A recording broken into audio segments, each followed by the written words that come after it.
Yo, what's up everyone? Welcome to another video of Ride for All. So today we are gonna talk about the Osmo Action 4 settings. I specifically want to do the Osmo Action 4 settings mainly because all my videos till date were shot on that camera, and a lot of people have asked me on my YouTube and my TikTok account, what settings do you use? What camera do you use? To majority of them, I have responded what camera that I use, but for settings, I told them that I will create a video and I will set it out so you guys can see and do exactly like what I set it up on my camera. I've been using Osmo Action 4 for nearly a year, and I recently purchased an Osmo Action 5 as well. So I'm heavily invested in DJI, but to let you guys know, I had a GoPro 5 and a GoPro 9 before, so I was a GoPro guy before who moved into the DJI ecosystem. Before we kickstart this video, I just want to let you guys know we will deep dive into two different things. The one thing is why I moved to DJI, and secondly is the settings that I use for my Osmo Action 4. For 5, I still use all the settings of my Osmo Action 4, but I'm playing around with it. Maybe in a few months I will update this video with all the settings for Osmo Action 5 as well. All right, so let's get started.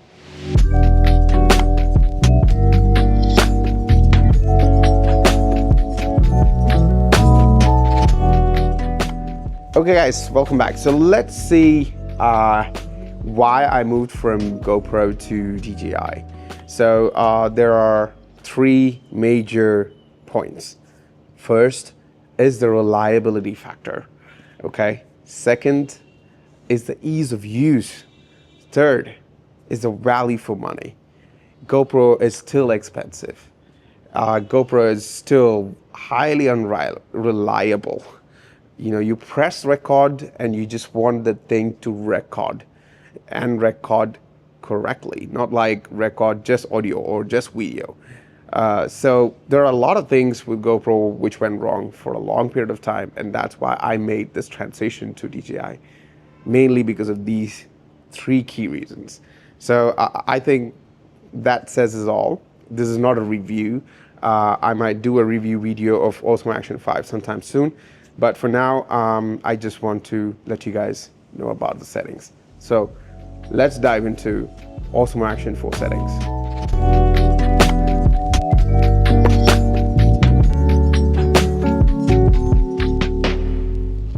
Okay guys, so I only have two different type of settings for my Osmo Action 4. One is for motor vlogging, two is for daily vlogging. So that's pretty much it. I only use two modes for my all kind of content creation.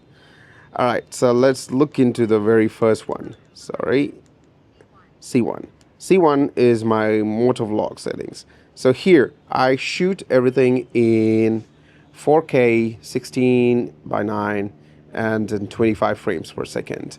And I use stabilization rock steady. I don't use Rocksteady Plus. I think it's a little bit too much stabilized, so Rocksteady is more than enough for me. So 4K, 16:9, 25 frames per second, Rocksteady on. That's my basic settings for shooting. Now coming into the core settings, here the main thing is exposure. I use manual exposure for my motovlogging. And here, the first and foremost thing is the shutter speed. I set my shutter speed to 1/50, and that's 2x the frame rate. So I use 25 frames per second, so I have to shoot it in 1/50th shutter speed to get the best motion blur possible. You guys can see my hand here. To, you know, in the video, it'll be a little bit more motion blur. I don't know if you guys can see it, but yeah. It's done to get the best motion blur possible. The second part is the ISO. Here, the ISO, I set it to 100 to 1600, mainly because I feel like 3200 is a little bit too bright from time to time. So especially when you do it in night ride, It's a little bit too bright. It overblows some of the highlights. So I keep it in 1600. That's what the best possible settings for me.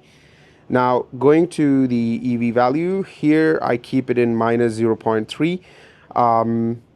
Not because that's the best possible value. That's where I use. You can play with this part. You can go down to minus 0.7.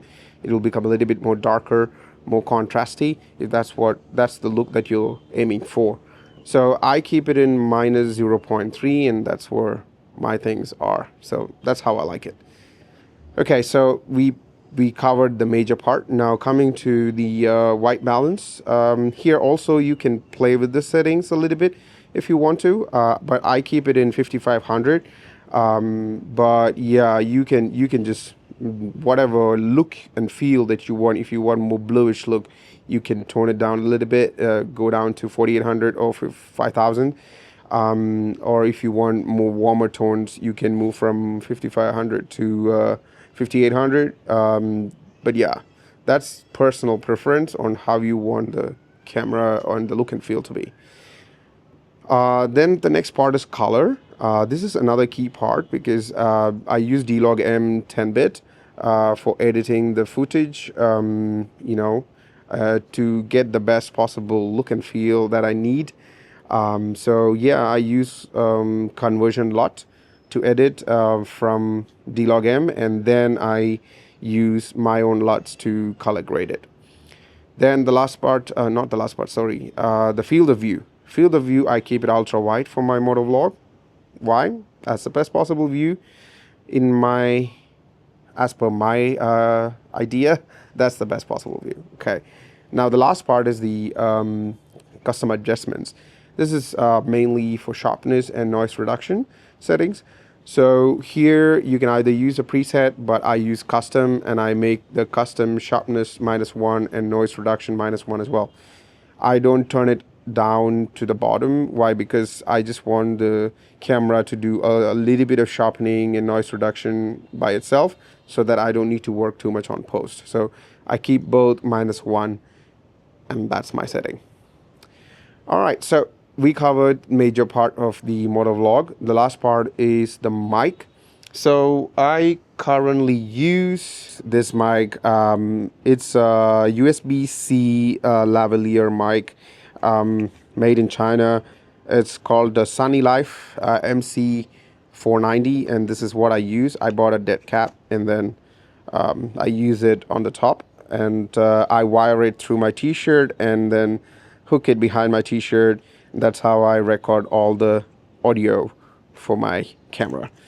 Once you connect the mic to your camera, you can go to settings again and go to the mic settings. And here you can see that I use the channel stereo, and I reduce the gain to -6. And sometimes I even record in -8 if it is heavy traffic and stuff like that. But majority of the time I record it in -6, and that's what I do with my lavalier mic. Okay, now so we are basically done with the motovlogging settings for DJI Osmo 4. Now I will just give you another settings that I use for daily vlogging. So that's my C2. Here I only change two things. The first is that I change exposure to auto, and even though it's in auto, I use a manual ISO settings, which is 100 to 1600. I keep it in that range. I still keep my EV value as a -0.3. The key change is it in shutter speed. I move from 1/50 to 1/200 to 1/8000 shutter speed. What happens when we do this is that we don't need to use an ND filter.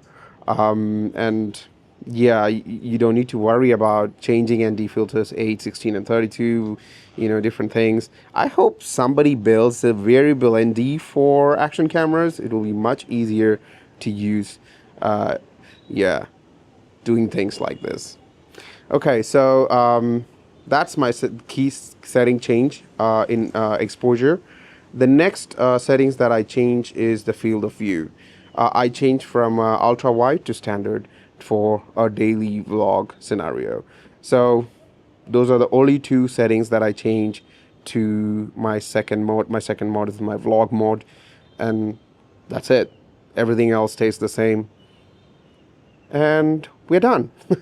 So here is the two modes that I use. One is for motovlog and one is for my daily vlogs, and majority of my settings is the same.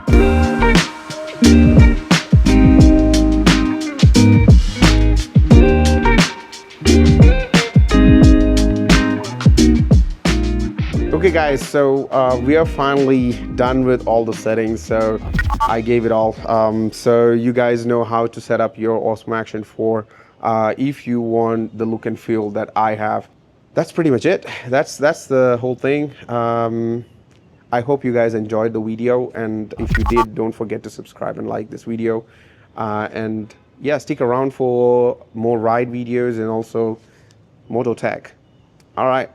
Thanks a lot for stopping by, and I will see you guys in my next one. Till then, take care, ride safe, and it's December. Enjoy some good time with your family and friends. Ciao.